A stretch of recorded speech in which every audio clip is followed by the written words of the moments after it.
I felt inspired to not do a ton of research this week, but just do something a little bit more personal. So I was thinking, yeah, okay, at the holidays, what's on my mind a lot? I had a visit recently with my mom, and I was like, family. Family's what is on my mind.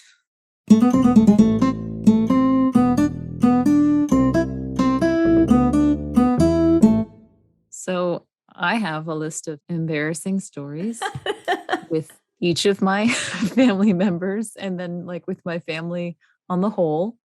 Okay, that's cool. I was thinking not necessarily about embarrassing stories initially, but just like, the interesting quirks that shape you that come from a family, from the family dynamic. That's awesome. Like, whenever I would get home from school and my brother would come home from school, we would usually have like cheese and crackers as a snack before dinner. So if I were to take out the cheese and bring out the knife and the little cutting board and everything, we would both eat the cheese and crackers. And then my brother would say, okay, we got to put away the snacks now. So you took it out, so you put it away. But then if we got home and he took out the cheese and crackers and we both ate it, he'd say, all right, time to clean up our snacks. I took it out. We both ate. So it's your turn. You put it away. So then the next time I would take it out, put out the cheese and the crackers, we'd have our snack and we'd be done. And it'd be like, okay, it's time to put away the snacks. And he'd be like, you took it out, you put it away. And I'd be like, wait a second. At some point, I realized he said the opposite. I was like, but I took it out and we both ate it. So it's your turn. You put it away. And he'd be like, you ate most of it. So it's really, you just need to take care of it. I don't remember doing things like that on my own behalf to try to get away with things. And it took me a while probably to realize that this is what was going on because I was younger and still learning what the mode is, how households work, what rules are, because that's what you are as a kid, is just like a sponge for absorbing rules. Well, that's how I was anyway. And so I mentioned it to him within the last couple of years and he laughed. Like he had a good chuckle because he remembered it. Thanks, bro. I just thought it was only significant to me because I realized I was being told different things depending. It always just ended with, Nicole, you should put away the snacks. I don't know. I think it's really influenced my observations in life generally. Just that one situation in my family dynamic of, oh, well, people try to get away with things. And sometimes it's okay. Like he had a giggle about it. And inevitably I wasn't always the one putting things away because I think my mom would be like, I said, put everything away. And we'd be like, we just have to get it done. Okay, I'll grab the crackers. You grab the cheese. I don't have a clear memory of that, but I do have a clear memory of the concepts and how that's colored my life since then. About what constitutes should. You should put it away because you took it out. You should put it away because I took it out and it's your turn. You should put it away because you partook the most. They all sound so logical when you're learning, right? Oh, yeah. I don't know. Which one do you think is the fairest? What's the most logical? Out of that, well, I would say if you take it out, you should put it away. But then again, you're both eating it. Yes. See, so that's not fair. I think the most logical is if you take it out, you're both eating it, the other person puts it away. Plain and simple. Given they're not really equal tasks, right? It's like when you drive someplace and then you drive home, it's always like the drive home is easier for some reason. I recognize that it's not the same task, getting it out and then cleaning it up. I think the cleanup is worse. The cleanup is worse. I mean, it's not significantly worse, but it's still more work. Well, it's hinged on anticipation of, of having a nice snack. So you're excited, and I think with driving home or driving to somewhere, there's like an anticipation. It could be stress related, and the drive home could be like, relaxation. So thus it's easier. Oh, we're going home. Yeah, I know where I'm going. I kind of know what to expect. Yeah, that's curious. That's interesting. So it's not just the work. It's also getting the snack out is more gratifying because y'all want to eat. Yeah. But putting it away, it's like, I feel good. I'm sitting down. I don't want to get up. I just want to keep watching cartoons. You put it away. My belly's full. Like, no, I don't want to do it. Okay, so I'm curious, does that inspire any stories? I did not clear any of my stories with my family members. I didn't verify how they went. I'm only like communicating what I remember and how it pertained to me. So let's not be embarrassing for the other people if we can. Let's just be embarrassing for ourselves. Oh no. Yeah, I know. You don't want to, because I'm one of 5 kids, so yeah. Yeah, I'm one of three. So you have like nearly twice as many stories as me. There's so many. I just don't know where to begin. What else? Embarrassing moments. Or formative moments that maybe you didn't expect to be formative moments. It's funny, when you think of situations when you look back and then you're kind of like scanning your memory bank, and there's all these blips like boop, there's one, boop, there's one, do do do do do do do back, boop, there's another. I often wonder what makes them pop out too. Yeah.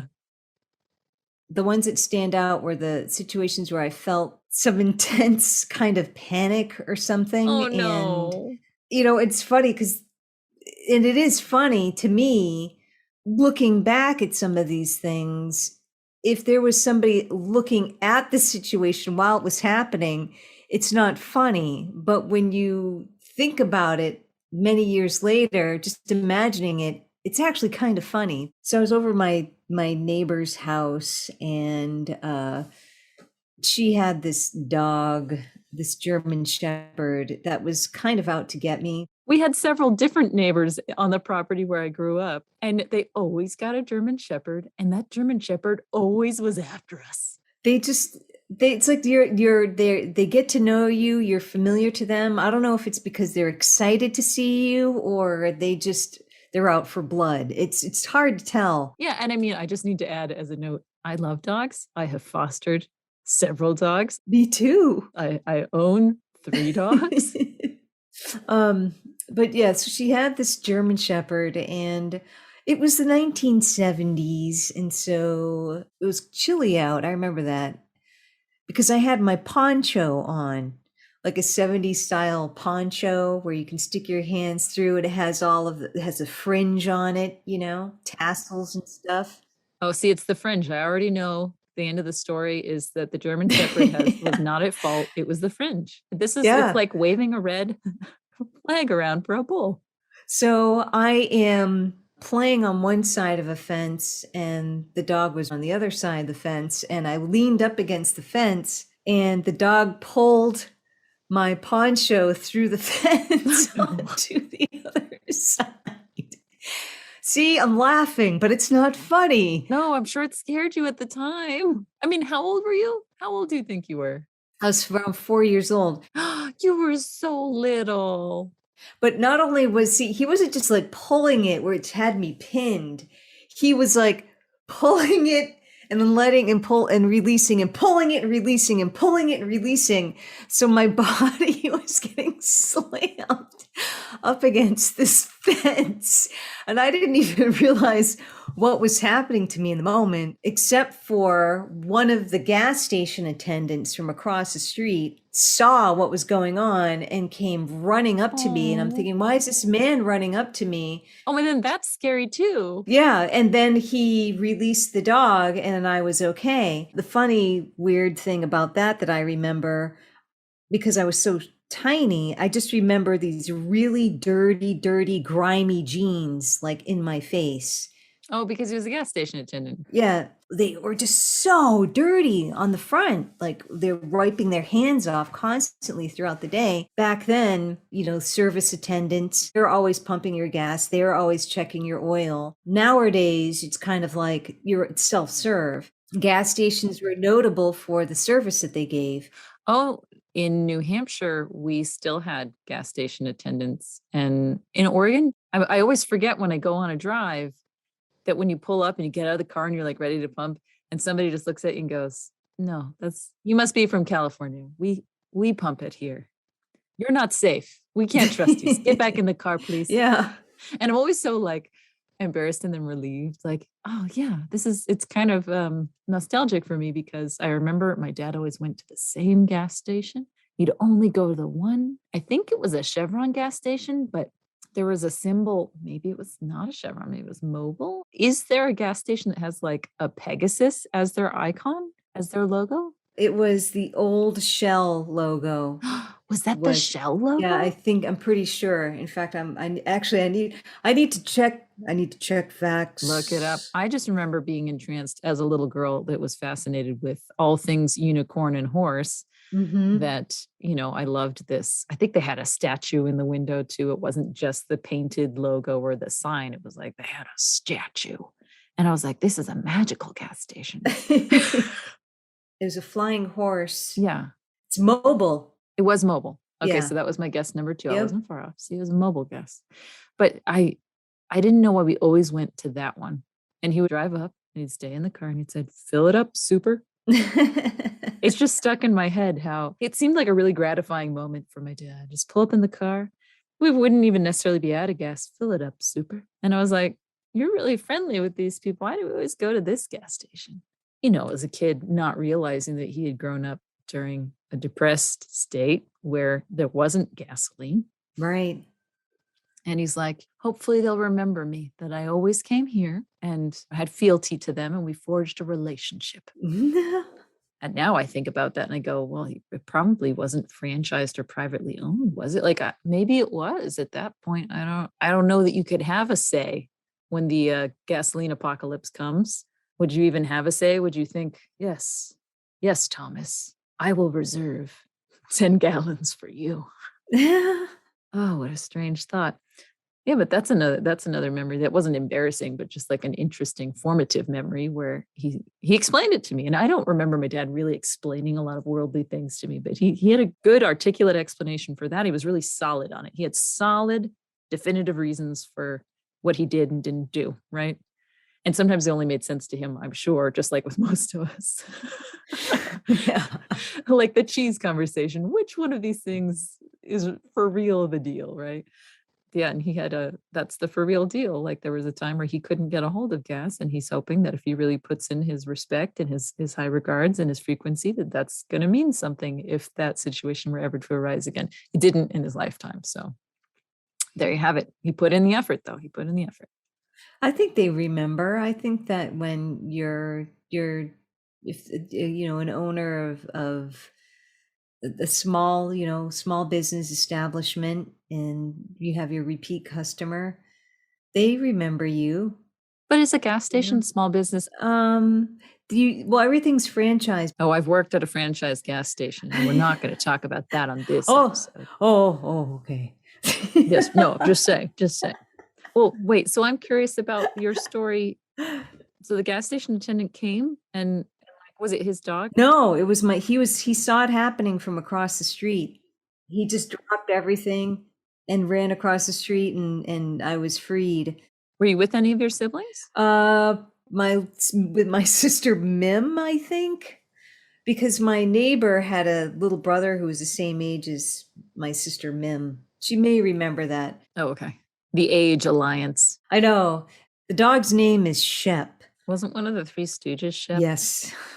It's actually my favorite one. Okay, well, that's good to know. I didn't know I like that. Shep. So yeah, I was embarrassed. I was very self-conscious after that, just kind of feeling, what happened where somebody ran across the street to free me. But then it was the dog kind of trying to pull me through the fence. How disorienting. Yeah. Especially as a little person. I mean, I still think that even now, sometimes I get physically jarred, like you don't know what's happening. And then you realize like, you're slipping on oil or what, you're just like, why is my body doing this? Yeah. Why am I getting jerked around? Yeah. Trying to imagine what this guy saw. No, I'm imagining like a horror movie scenario where you're like, getting dragged upward, downward, left, and then right. Yeah. Which is not probably possible. It felt like that. I was being choked. Oh no.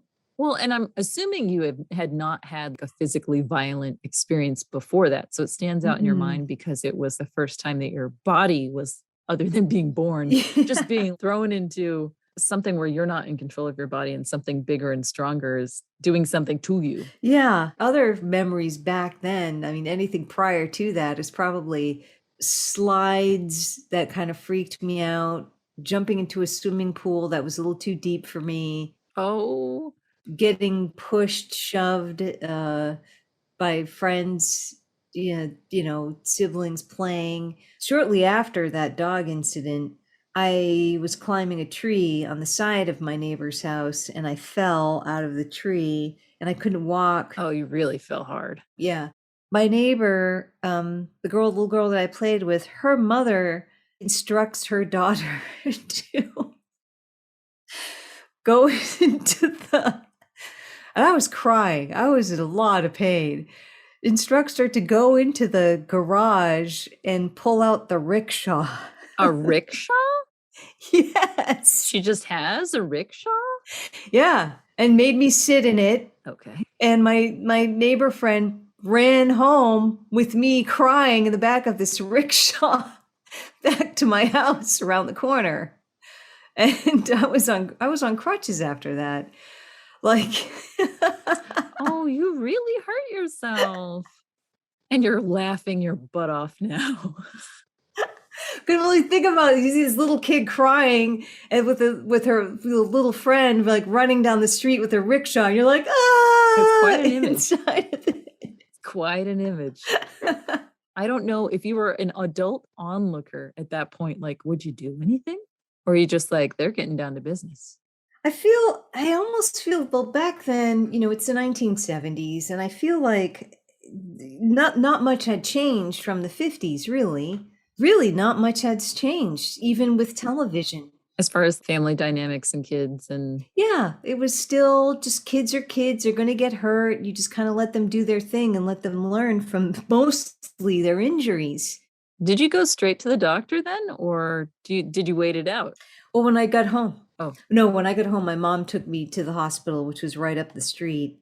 Oh, because I think there are so many stories about kids because, like you said, they get hurt. And it's hard to tell how badly hurt they are until, So a lot of families, if it's in the afternoon or evening, like you wait it out until morning and then you're like, oh, this is really bad. We better go to the hospital. Yeah. I mean, I've heard stories of people breaking bones and not realizing it was broken and that they just thought it was sprained for like a week. And it's just a chip or fracture or something. Yeah, they looked at it. It was x-rayed. I had bruised the bone so badly on my hip on my side, and I couldn't swing I could bend my knee. I just couldn't swing my leg from my hip joint at all. So that's why they gave me crutches. And did your armpits get chafed? Yeah, because it was the old wooden crutches with literally the rubber armpit things. And they weren't mushy enough. They were hard rubber. Must have been an old set of crutches. So you probably had bruised armpits. The skin was all chafed. Yeah, it hurt. I remember. You know how many times I've seen crutches at yard sales? And it's weird though, because you need a crutch that's your size.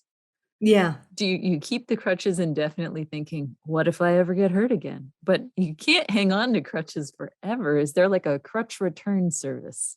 A crutch rehabilitation of the crutches, not the human, but the crutches. There should be. Sanitize them somehow. Let somebody else use them. I don't know if they do reuse them. That's what I'm curious about now. Well, see, now we have research to do. Probably not. It might be a liability thing. Like you used to be able to get baby stuff and little kids stuff, toddler toys and cribs and stuff at the thrift store. But then they passed a law that they couldn't resell those items just in case they were damaged. Yeah, so maybe it's a liability thing. Okay, I guess it's my turn. So let's see, an embarrassing story with my other sibling, my sister. She is younger than me. So I was not a very big kid at all. I don't even know my approximate age, but young kid. She was even younger, very, very cute. She was the cute baby sister. And we had to wait for something and we're outside and tossing snow back and forth and stuff. And I think my sister proposed, I'll stand on this rock and you throw snowballs at me until you knock me off, like a video game or something, right? And I'm thinking to myself, there's no way this is going to happen. Like these tiny, puny snowballs are in no way going to shake her from her hold of this stone. She's king of the hill. And then I find a snow plow. Oh no.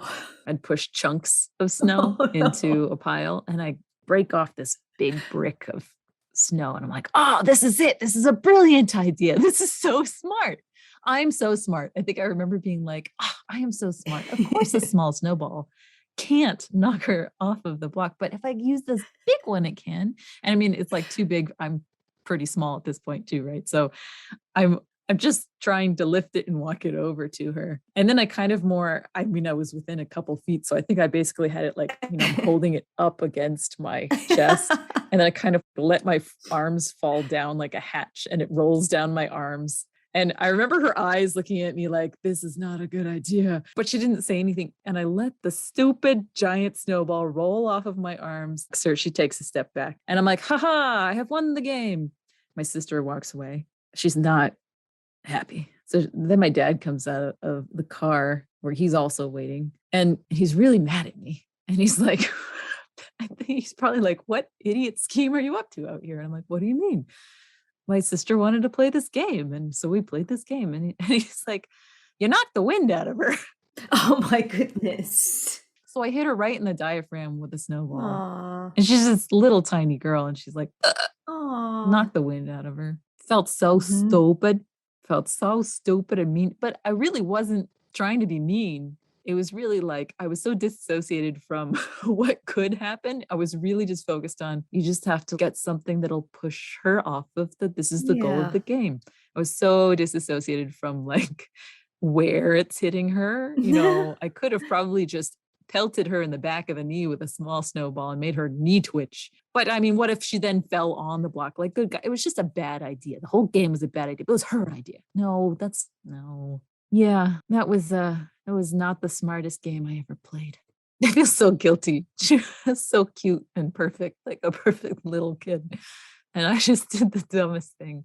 What's the age difference between you and your sister? It's 3 years. So I'm imagining she was like 4. I had a doll. I was in junior high.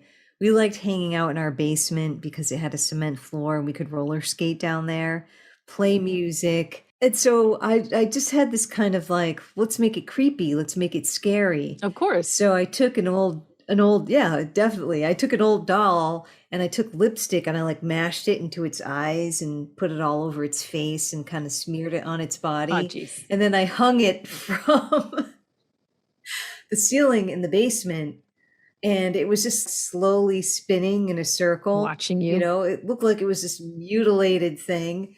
And I had one of my dad's red light. He had a lamp that had a red light on it that you would switch on to indicate he was recording. So I plugged that thing in and just kind of gave an ambiance of just this red light and it was dark and creepy. And my mom comes downstairs and she looks up at this doll spinning and she's like, I don't like that. that was that. And then you have to ask yourself now, why did I like that? It came down. Yeah, exactly. It's like, why did I do that? I don't know why. I just thought it had an effect to the creepy atmosphere. I don't know why I did that. I don't know why kids do stuff like that. I wonder what it is. I wonder if it's like a primal thing. To scare ourselves? Because Something. we all do something at some point where it's like, it has to be scary. Even kids asking their parents, let's play hide and seek. And sometimes you pop out and you scare and then you laugh and you run away, right? Because you're okay. But then when you really scare someone on accident, a little kid, they might laugh for a second and then they just cry. Yeah. And it's so terrible because they realize that they didn't feel like they were safe for a second. But they also recognize that that's the game that you were playing, like that they wanted to play that game. And those torn emotions, that dichotomy of emotions where you're excited and laughing and happy and you're terrified and upset and confused, and they're all in the same space in their little hearts in the same moment. Oh, the thought even makes me cry. Yeah. Because I did that to a kid once. Oh no. I don't think my dad believed me when I said I didn't mean to hurt my sister, because it was a big duh to him that me throwing a big snowball. I didn't throw it either. I You rolled rolled it it, you just like let down it, my body. Yeah. If I let a giant snowball fall on my sister, of course I would never, if someone narrated it like that, like, we're going to drop this giant snowball on your sister, I'd be like, no way, MFers. I'll go fight you. Never would I let that happen. But when it's me, of course, I'm allowed to do it because everything will be fine. I'm not trying to hurt her, which leads me to the generalized thought of like, how many times in my current family and in my family growing up was it you're like, ow, you hurt me. And they would say, well, I was just kidding. Oh, You still hurt me. I see that happening in my own house now. It doesn't mean that you don't apologize or that I'm not actually hurt just because you were kidding or you thought you were joking. Like I thought I was just playing when I rolled that giant snowball into my sister's diaphragm. But I hurt her and I needed to apologize and I needed to know it hurt her. But oh my gosh, it still happens. Even with adults, we still never learned, huh? Your knee-jerk reaction is not guilty because it was just a joke. Did you ever watch the movie Jawbreaker? I haven't seen Jawbreaker, no. Hey, spoiler alert. I only ever watched like the first scene. But basically, it's these girlfriends kidnap another girlfriend for her birthday and they pop a jawbreaker in her mouth and tape her mouth shut. And then they're fake kidnapping her to scare her to then have like a day where they're like buying her clothes or doing like all kinds of fun things, right? But she chokes on the jawbreaker and she dies. But they were just kidding. So I'm just saying. We make a lot of jokes, okay? We do a lot of things to be silly, and sometimes you make a mistake and you hurt somebody. Yeah. Let's not have a repeat of Jawbreaker in our real lives. Okay. So believing, stories about believing and being, whether or not a family member believed me. So we got a frozen dinner. I don't know what the frozen entree was. We never got frozen dinners. Like my mom would always make something. It might just be making Kraft macaroni and cheese, maybe meatloaf, maybe lasagna, but she would make it. Salisbury steak. No, I was not a Salisbury person. That was a popular frozen dinner. Oh gosh, I wonder what. No, I don't think it was. I think it was something really simple, like maybe it was frozen lasagna or something. But I took a bite. I smelled it. I don't even remember if I took a bite, but I said, Mom, I can't eat this. And she was so frustrated. And given I don't know, was the frustration that I'm annoying? I might have been really annoying. I don't know. I know that I had a lot of dinner problems. Like I would get belly aches late in the day. It turned out to be a health issue, but I think that it just was so frustrating that I would only get them at dinner time, that I think some family members thought it was a stress thing or that I was making it up because I just didn't want to eat it. Because I think we did mostly our vegetables at dinner. We didn't really enforce vegetables earlier in the day. So the dinner meal is important. And also when you don't have a lot of money as a family, most of what you spend goes into the food. So it's like, eat the food we give you. You're lucky that you have food, which is true. But I really legitimately didn't feel good at dinner lots of nights. I couldn't eat. I'd have like this awful bellyache. And that night I didn't actually have a bellyache, but I looked at the food and I said, Mom, I can't eat this. And I'm little, I'm not a teenager or anything. I'm a kid. And my mom just like, you will eat it. I'm making my mom sound really mean. She's not a mean person, but it's like when you're a kid, you hear these growls and very primal, right? Oh, sure. And so I take a bite and I throw up into the little microwave plate.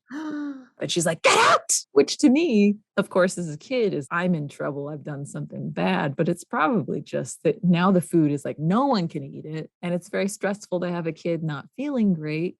I'm not perceiving any of that as a kid. I'm just feeling this shame that I made my mom mad. I think that's the only time I ever threw up at the dinner table, but I've done it. Yeah. Oh boy. I wonder if she even remembers that. I'm gonna have to call her and find out. I feel like there's so many memories swirling around in my head. I mean, it's things that I've done that are no rhyme or reason, either with friends or as a kid, mostly with my brother because we were so close in age. We were like twins. So whenever we got into trouble for doing something, we were usually with one another.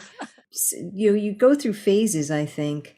And some kids they become fascinated with fire. Yes. And so we had this stage going into the woods and setting these little fires in addition to building all these forts. And we had so much fun hanging out in the woods with other neighborhood kids. But yeah, we used to build some fires.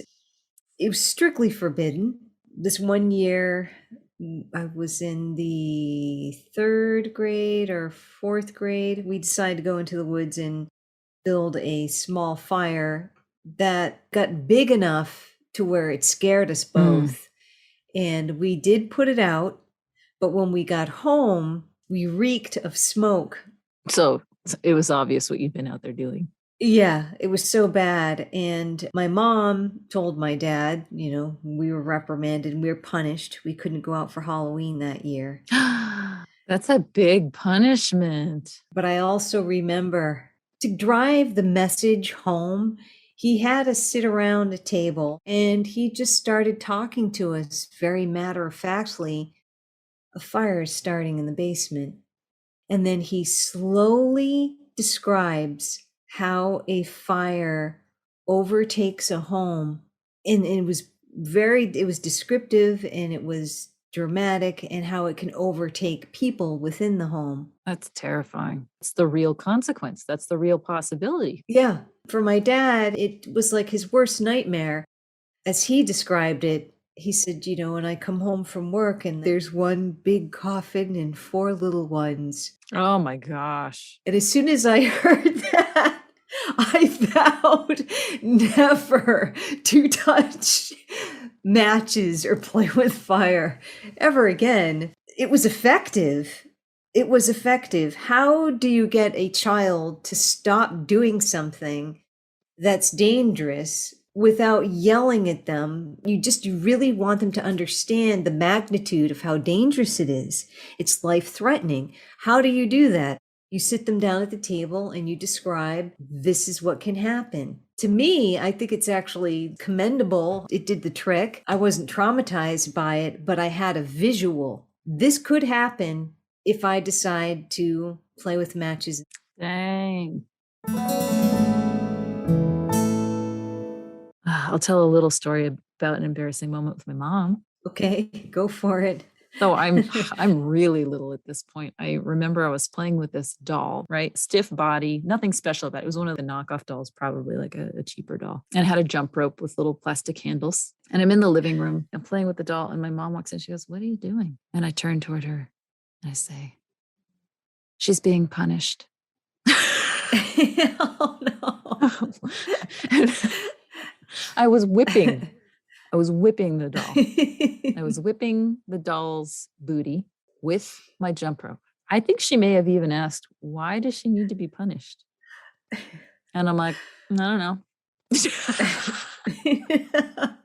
Oh, kids are so funny. She just needs to be punished. Mm-hmm. But I mean, where would I get this kind of idea? I mean, don't worry about it. I'm a very tender person.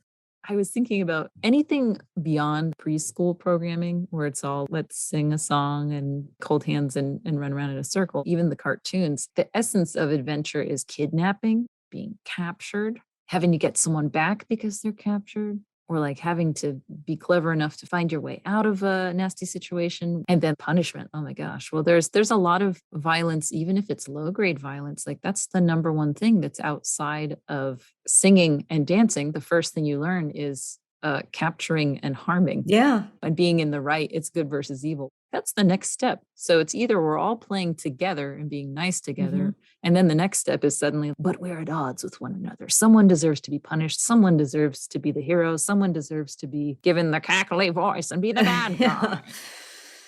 Yeah. I'm sure that must have been a very fun moment for my mom.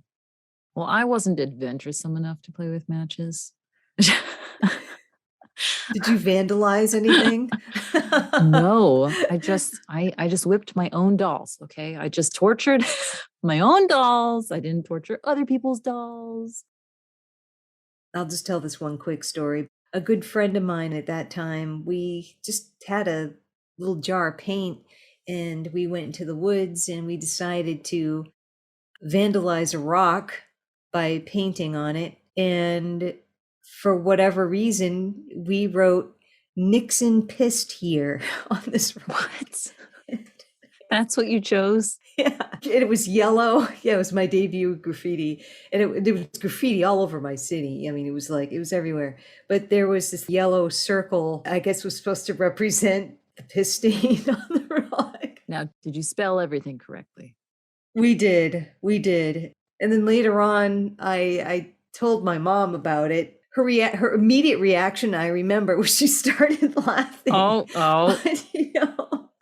But, but she just like, why did you do that? But it was further, it was in the woods where if you're walking down a certain path, you would certainly come across it. But we didn't think we were doing anything wrong, but just so random.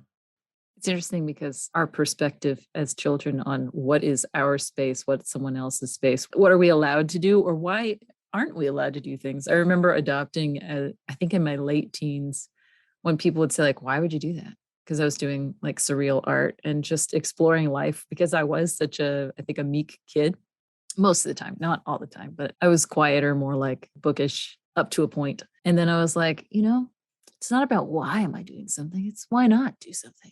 But really, it is important to know why not to do something because that's how my brain worked. It's how things registered with rules and why we had punishment and things like that. Like sometimes it's not about why I would do something because I don't know what the results are going to be. So why do I just do nothing until I know something that will have a certain reaction? Because I think I was still continually so surprised by what happens in life that was unintentional as a teenager, probably not even late teens, probably just teens.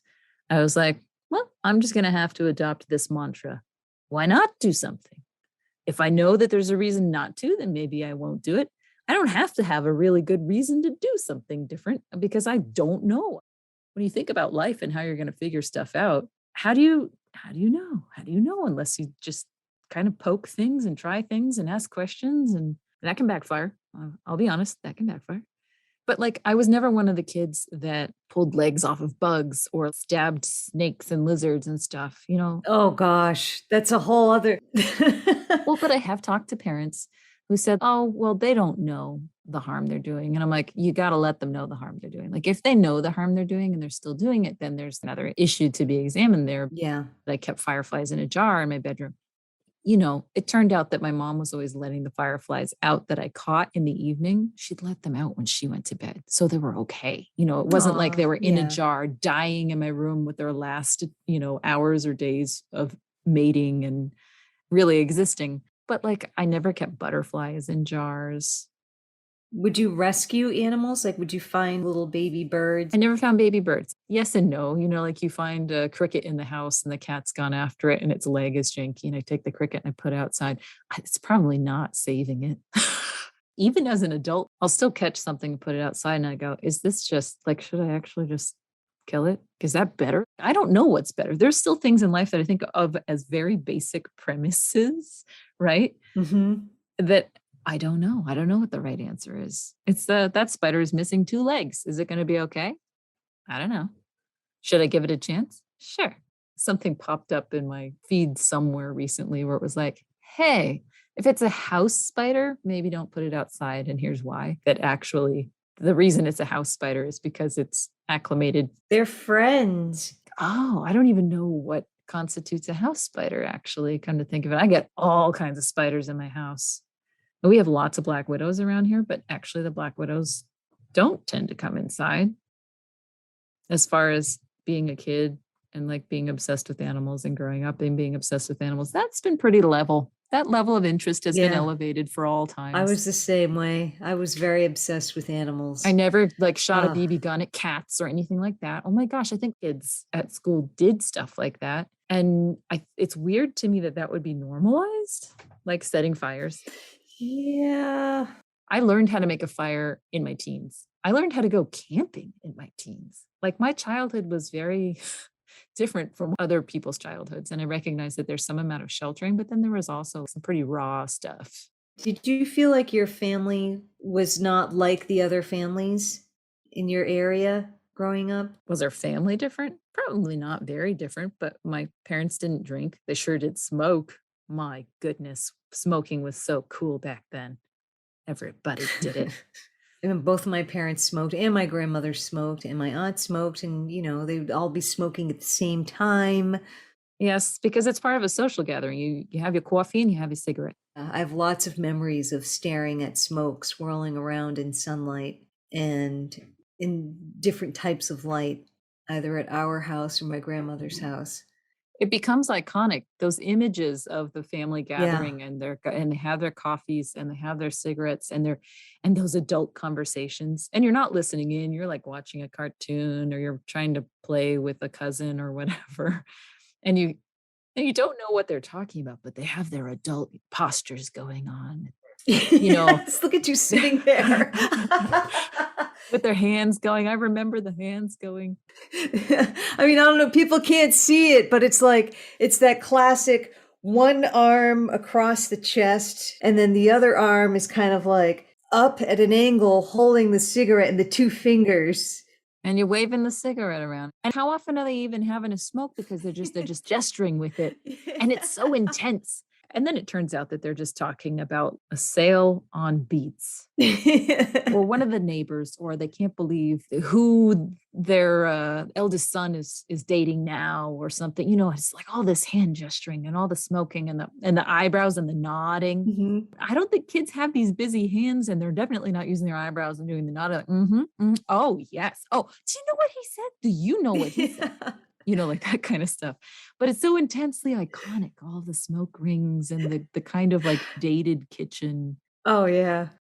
I miss that. I really miss, my husband and I are always having these conversations with our kids about what life was like before the internet and before social media, and just how your reactions to things actually, I feel, were deeply felt. They were not on a superficial level like they are now.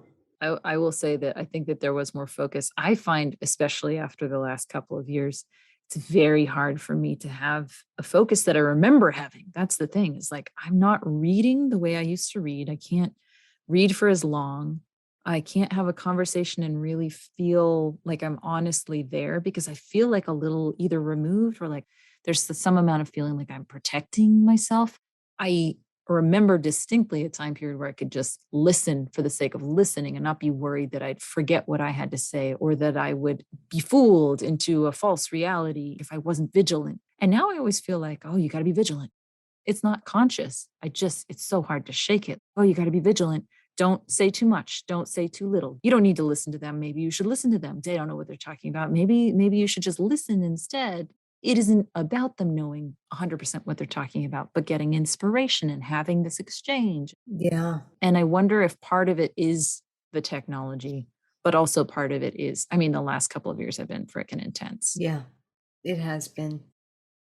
My grandmother smoked a lot. We have a photo of my grandmother. It's kind of like the photo that we best remember her by because she had this presence. And there were other relatives who referred to her as the general because when she came on the scene, it was like she was in charge without forcibly so. And she always had a cigarette in her hand.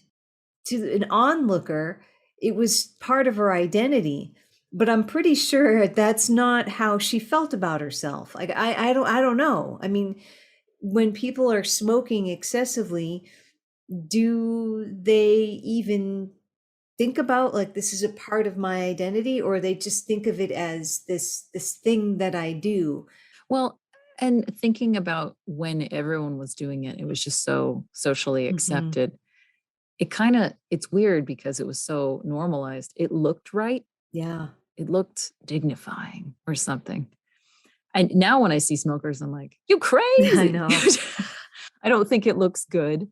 I don't think it looks iconic, but when I think about when I was a child seeing adults, and now I have those kind of images imprinted in my memory of photographs almost, in my mind, like you're talking about with your grandmother, where she's watching, she's observing around her, but she's in her own little world with a cigarette. Exactly. Yeah. It just seems so right, except it that kind of memory that I have and that nostalgia and how I feel about that kind of behavior and dynamic now are at such odds with one Yeah. another that I don't even understand how it's part of the same person. Like, how do I have these thoughts that don't go together at all? Okay, I have another embarrassing story. Okay. This embarrassing story is again about intention and whether people believe you or not. Because I think all kids go through a phase where they bend reality or they honestly try to give lying a chance. But I wasn't there at that point. I don't really remember that period for me. I'm sure it was unsuccessful. We had family visiting from out of state. And so a suitcase was out. And my brother's like, I can fit inside this suitcase. So he curls up really little and he's like, okay, I want you to go and get mom or dad. I can't remember if he said both of them or one of them, or maybe it was the guest, the family guest member. Like, I don't remember who I was going to get. I go downstairs. The scene is all the adults sitting at the round table and they're probably smoking. They're probably smoking and chatting. They're definitely talking. And I'm like, oh, okay, I can't interrupt them because I don't want to like set them off. Like they won't come if they're irritated with me. Okay, I just have to wait. I have to be really polite because I want to fool them, right? I got to get them to come and that they want to come, that I'm not irritating them. So I wait for a break in the conversation, but I'm a kid. My attention level is so short that I forget why I'm standing there at the table. I forget that my brother is in a suitcase Oh my upstairs. God. So one of the Wow. family members gets up to go use the restroom upstairs. He comes down and he's like, what the hell? I'm like, oh no. Oh, that's right. That's why I'm here. I probably would not have remembered at any point either. That was the scary part. I probably just completely forgot why I even existed. Because adult talk is so entrancing when you're a child. What are they even Yeah. talking about? It's so intense down here. But I genuinely forgot because I was trying to be so cool. I was trying to be so cool and be so good that I was the worst. Yeah. So my poor brother, I forgot him in there. He's like, I couldn't breathe in the suitcase. I was trapped. And I was like, well, next time we'll just make sure we leave a gap in the zipper. That way you could put your finger through and you could open it. And he's like, yeah, great idea. There's not going to be next time. And then I'm kind of like, well, was he at least surprised when he found you? And my brother is just like, you're an idiot. And everybody was like, oh my God, Nicole, you're trying to kill your brother. Like, you're awful. And I'm like, I was just trying to be really cool. Well, you weren't. I know. I know I wasn't, but why is everyone so angry? Like I was just so not a mindful enough kid to even be able to absorb all of the feelings that were happening because it was supposed to be funny. That's, I think, the biggest roadblock for kids is what's funny? Like, how many years do we spend as children figuring out how a knock knock joke works? And then what situations are funny? Like the Three Stooges again, right? So slapping each other around is funny. Yeah. Having goofy hair or no hair is funny. Like, Back then, it seemed like, especially with having siblings, that was funny to us that we would do it to each other, I mean, we never outright would injure each other, but yeah, there was a lot of pushing and shoving. I was bewildered by it. Yeah, like, what are they doing? What is Well, happening? Curly was kind of a fun-looking person, he's a little bit rotund and he carried himself well. And he had a funny voice and noises that he would make when he'd find himself in certain situations. I found that very funny because it was so unique. I'm even in this moment, I'm so baffled because you genuinely thought as a kid that it was funny. Mhm. And I'm thinking, like, I really didn't. I remember him having the high pitched voice. Mhm. Did I ever think that was funny?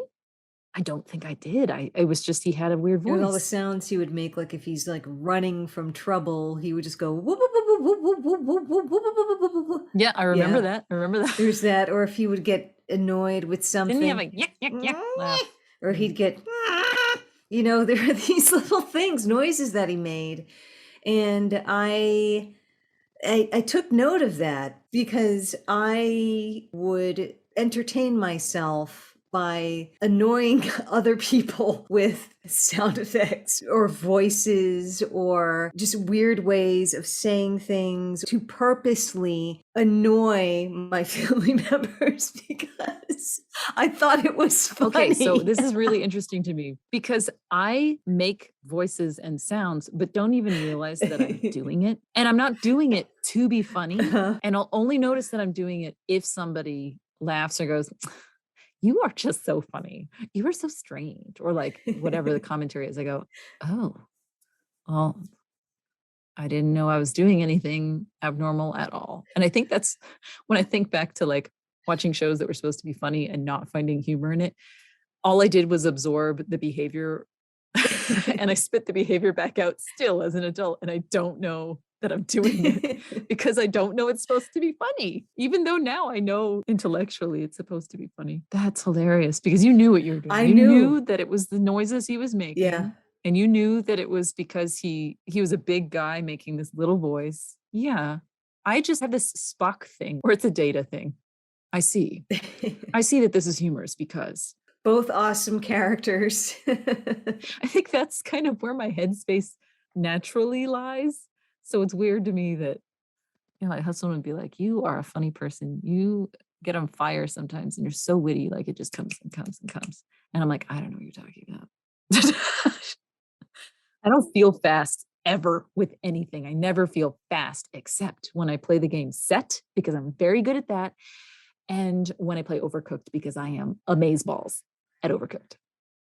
And those are both speed-based games. I'm real good at them. But I mean, like, that's not doing anything for me socially or monetarily.